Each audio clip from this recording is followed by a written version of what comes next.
నీ చిత్తానుసారముగా ప్రవర్తించుటకు నాకు నేర్పుము.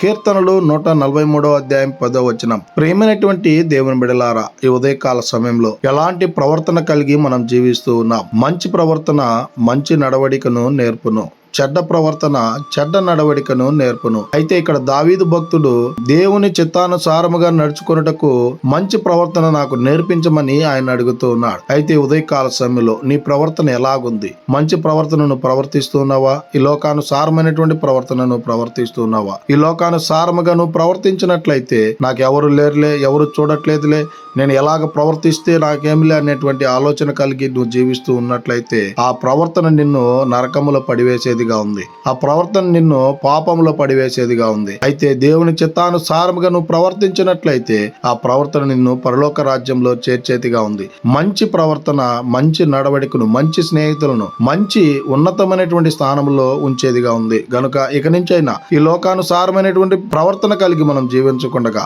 దేవుని చిత్తానుసారముగా మనం ప్రవర్తించేటువంటి వారంగా ఉండాలని కోరుకుంటూ ఈ దిన వాక్యం ద్వారా దేవుడు బలపరచును గాక.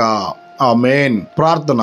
మమ్మల్ని మిక్కిలిగా ప్రేమిస్తున్న ప్రియ పరలోకమందున్న మా తండ్రి, మీకే కోట్లాది వందనాలు స్తుతి స్తోత్రాలు ప్రభా. ఈ ఉదయకాల సమయంలో ఈ వాగ్దానం ద్వారా మీరు మాతో మాట్లాడినందుకై మీకే కోట్లాది వందనాలు స్తుతి స్తోత్రాలు. అయ్యా, ఈ వాక్యాన్ని ఎంతమందితే విని ఉన్నారు వారందరి జీవితాల్లో ప్రభా మీ కార్యాన్ని నెరవేర్చండి. అయ్యా, మంచి ప్రవర్తన మంచి నడవడిక కలిగి ప్రతి ఒక్కరు జీవించుటకు కృప చూపించండి. ఎవరైతే ఈ లోకానుసారముగా ప్రవర్తిస్తున్నారో ఇక నుంచి అయినా మంచి ప్రవర్తన ప్రవర్తించుటకు కృప చూపించమని వారందరినీ మీ కృపగల స్థాలు కప్పు చెప్పుకుంటూ మీ కృపనే కోరుకుంటూ యేసుక్రీస్తు పరిశుద్ధ నామమున అడిగి ప్రార్థిస్తూ ఉన్నాం తండ్రి. ఆమేన్.